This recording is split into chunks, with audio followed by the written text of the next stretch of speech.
Sir చూశారు అంటే జగన్మోహన్ రెడ్డి గారు నిన్న చాలా స్ట్రాంగ్గా చెప్పారు పోర్టుల గురించి. సో మరి ఈ ప్రభుత్వం ప్రైవేటీకరణని ఆపే అవకాశం ఉంటుందంటారా? ఏ విధంగా ముందుకెళ్ళే అవకాశం ఉంటుందంటారా? రవి గారు, నేను చెప్పేది ఏమంటే ఈ రోజు పోర్టు విషయం కావచ్చు, మీరు ఇంత ముందు చెప్పినట్టు జగన్మోహన్ రెడ్డి గారు స్టీల్ ప్లాంట్ గురించి కావచ్చు, అదే విధంగా మెడికల్ కాలేజ్ గురించి కూడా కావచ్చు.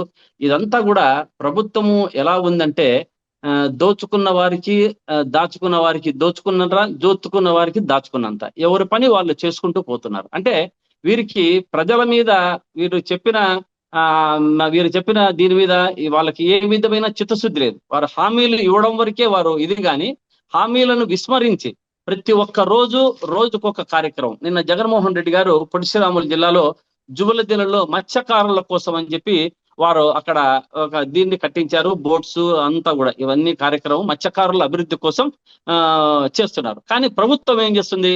ఈ మత్స్యకారులకు పొట్ట కొట్టే విధంగా, అంటే ఏ విధంగా ముందుకెళ్తా ఉంది? దాన్ని ప్రైవేటీకరణ. ఇప్పుడు అక్కడ రాష్ట్రంలో ఇంతమంది మత్స్యకారులు ఉన్నారు, గంగపుత్రులను తరిమేందుకు చంద్రబాబు చేస్తున్న కుట్ర కాదా అని అడుగుతున్నా. వారు కొన్ని వేళ్లుగా భూమి ఉన్నప్పటి నుంచి కూడా సముద్రాన్ని నమ్ముకొని పుట్టినారు కాబట్టే సముద్రాన్ని నమ్ముకొని పొట్ట చేత పట్టుకొని ఉన్నారు వాళ్ళు. అటువంటి గంగపుత్రులను చంద్రబాబు నాయుడు గారు పొట్ట కొడుతున్నారు అనే దాంట్లో ఏ విధమైన సందేహము లేదు. ఇదే ప్రతి ఒక్కటి కూడా ఏ ఏ కార్యక్రమం చేసినా కూడా దాన్ని ప్రైవేటీకరణ. ఇప్పుడు వీళ్ళు గంగపుత్రులు వాళ్ళు బతకకూడదు, దీన్ని ప్రైవేటీకరణ చేసి దీనికి ఈ కూటమి అండుకో, దీంట్లో నుంచి వస్తున్న భాగస్వాములు బతకాలి అన్న అంశంలో ఉన్నారు. గతంలో చూసాం మనం మెడికల్ కాలేజ్ కూడా, ఎన్ని మెడికల్ కాలేజీలు, 17 మెడికల్ కాలేజీ రావాలంటే ఆషామాషి అయిన పైన చంద్రబాబు నాయుడు గారి 40 ఏళ్ళ చరిత్రలో ఒక్క మెడికల్ కాలేజీ కూడా తెచ్చింది లేదు. అటువంటి మెడికల్ కాలేజీలు తీసుకొని వచ్చి 7 మెడికల్ కాలేజీ ఓపెన్ చేసి ఇంకొక 5,000 కోట్లతో మెడికల్ కాలేజీలు దాన్ని ముందుకు తీసుకుపోయే కార్యక్రమం ఉన్నా కూడా దాదాపు రాష్ట్రంలో ఇంతవరకు 340 కోట్లు 3,40,000 కోట్లు అప్పు చేసిన ఒక 5,000 కోట్లతో మెడికల్ కాలేజీలు నిర్మించలేకపోతున్న అసమర్థత ప్రభుత్వం ఇది. దాంట్లో ఏ విధమైన డౌట్ లేదు.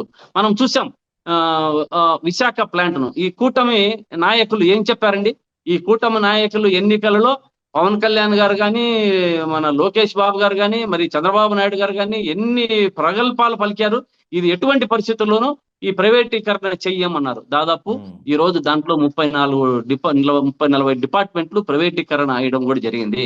కాబట్టి ఇటువంటి అన్ని దానిలలో ఈ రోజు గంగపుత్రులకు జరిగిన అన్యాయం, జువలదిన్నెలో జరిగినటువంటి ఈ ప్రైవేటీకరణను అడ్డుకుంటూ జగన్మోహన్ రెడ్డి గారు చాలా గట్టిగా ఇచ్చారు. ఇదే విధంగా ప్రభుత్వం ముందుకు పోతే నాకు తెలిసి ఇది ఇంకో సంవత్సరం 2 ఏళ్ళు ఉంటారు. ఎజిటేషన్ స్టార్ట్ అవుతుంది. ప్రజల్లో ఎజిటేషన్ స్టార్ట్ అయితే తట్టుకోలేరు, ఏ ప్రభుత్వాలైనా పడిపోతాయి అన్నది గుర్తుపెట్టుకోవాలి. ఇటువంటి ప్రజలను అన్యాయం చేసే ప్రక్రియ వైపు మాత్రమే ప్రభుత్వం నడుస్తుంది కానీ ప్రజలకు ఏ విధమైన సహాయ సహకారాలు ఇచ్చే విధంగా ప్రభుత్వం నడవలేదు అన్నది రాష్ట్ర ప్రజలకంతా విదితమే. Right right. సో దీంతో పాటుగా ఇంకొక ప్రధానమైన చర్చ ఏం నడుస్తుందంటే రాష్ట్రంలో ఈ మావిగన్ వర్సెస్ అమరావతి పైన నడుస్తుంది. జగన్మోహన్ రెడ్డి గారు మావిగన్ అనే అంశం పైన ఆయన ఒక సజెషన్ ఇవ్వగానే ఫస్ట్లో ట్రోలింగ్ మెటీరియల్ అనే అంశం ఇప్పుడు రాష్ట్ర వ్యాప్తంగా ప్రజలందరూ కూడా ఆలోచించే విధంగా మారుతుంది. మీరేమంటారు అమరావతి గురించి, మావిగన్ అంశం పైన? ఒక మావిగన్ గురించి ఒక చిన్న పద్యం చెప్తూ స్టార్ట్ చేద్దాం. ఈ మావిగన్ గురించి దీన్ని ఎక్స్ప్లెయిన్ చేస్తాను. ఫస్ట్, అమ్మ వంటి పంటల అమరావతికి సాటి అట్టి పంట నేడు ఒట్టిపోయే, ఆంధ్రదేశ శక్తి అట్టి పంటలే గాని నీట మునుగు రాజధాని మనకు ఏలా. దీంట్లో అమ్మ వంటి పంటలు అంటే మనకు భారతదేశానికి అమరావతికి కానీ పంటే మన రైతే వెన్నెముక దేశానికి. ఇటువంటి పంటలన్నీ అమరావతిలో అంత పంటలు పంటే పంటను ఈ రోజు ఒట్టిపోయేటట్టుగా చేశారు. అక్కడంతా బీడు పడిపోయింది. మనకు ఆంధ్రదేశంలో ఇటువంటి పంటల వల్లనే మనం బతుకుతున్నది. కానీ ఇప్పుడు దాన్ని ఏం చేశారు? నీట మునిగే రాజధాని చేశారు. అది గుర్తుపెట్టుకోవాలి.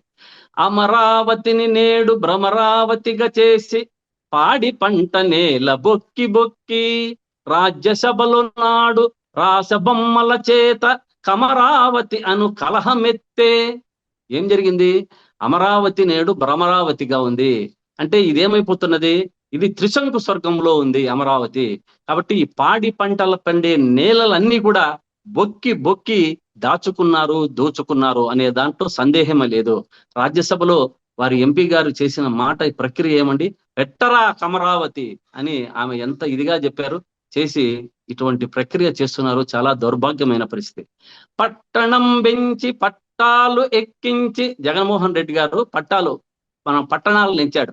ఏమని, మనకు ఇక్కడ ఉన్నటువంటి మనకు జరుగుతున్నటువంటి ప్రక్రియలో పట్టణం పెంచి పట్టాలు ఎక్కించి రాజధానిని చేసి రాజ్యమేలరా అంటే వీళ్ళు వినడం లేదు. పట్టణాలు చెప్పాడు, మచిలీపట్నము, విజయవాడ, గుంటూరు మధ్యలో అన్ని మౌలిక సదుపాయాలు ఉన్నాయి, ఇక్కడ పెట్టి రాజ్యం మేలండి అని చెప్పారు.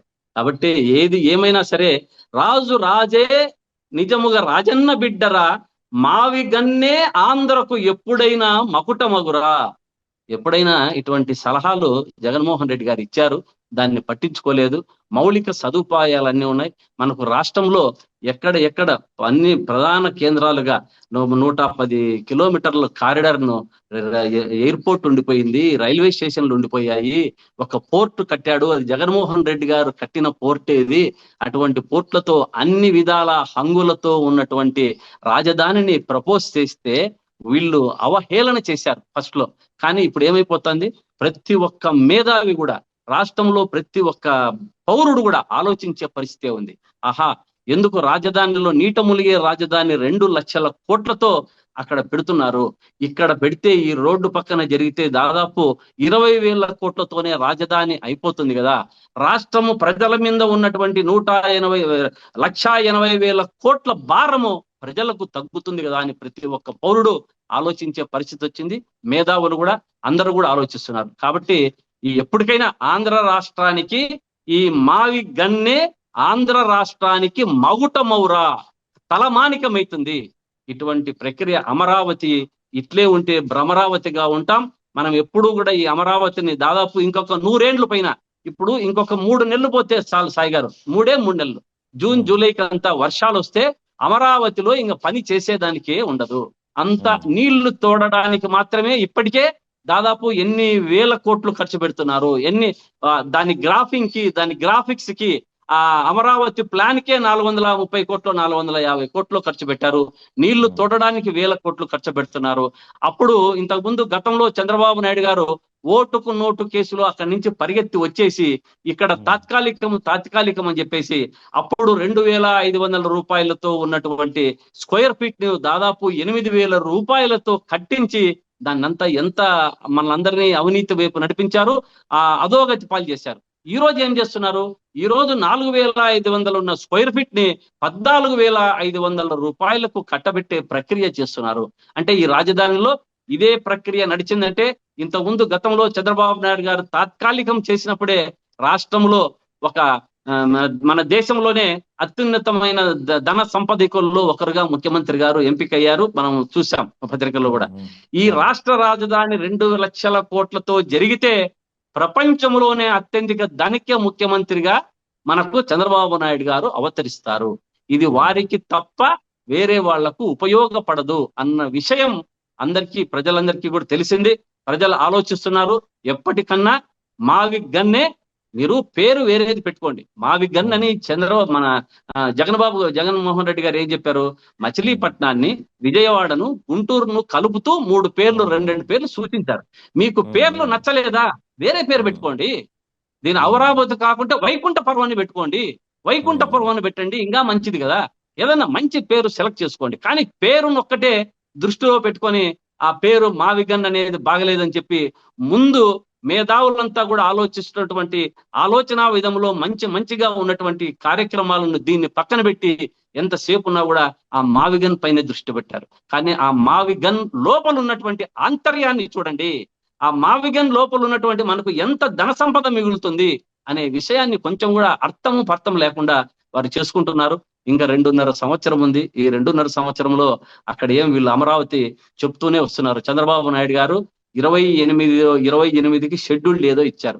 కానీ దాన్ని కేంద్ర మంత్రులు బయటకు వచ్చేసి ఇది అమరావతి 2028 కంటే ఇదేమి మాయం కాదు, మంత్రం కాదు, మౌలిక సదుపాయాలకు చేసుకోవడానికే ఇంకా చాలా ఖర్చు అవుతుంది, చాలా డబ్బు కావాలి, ఆ విధంగా ఇది ముందుకు పోలేము అనే విషయంలో కూడా చెప్పారు ఆయన. ఇదే విధంగా గతంలో దాదాపు కేంద్రం నుంచి కూడా 65,000 కోట్లు ఎంతో తెచ్చారు. కానీ దీన్ని ఖర్చు పెట్టిండేది దాదాపు 8,000 కోట్లు మాత్రమే అనేది గమనించాలి. మిగతా డబ్బు ఎక్కడికి అయిపోయింది, ఏం పోయింది అన్న అంశాలు ప్రజలకు తెలియజేయాలి కదా. వీళ్ళకు ఏదన్నా ప్రతిపక్షాలు మాట్లాడితే అక్రమ అరెస్టులు, ఆ అక్రమంగా అరెస్ట్ చేయడం, లోపలికి వేయడం, ప్రశ్నిస్తే లోపలికి వేయడం అటువంటి అంశాలు మంచివి కాదు. మీరు ప్రజలకు మీ అందరి బాగోగులు కోరి మీకు అధికారాన్ని ఇచ్చారు. ఆ అధికారాన్ని దుర్వినియోగం చేయకుండా సద్వినియోగం చేసుకోండి అని నేను తెలియజేస్తున్నా సాయి గారు. Right sir, right.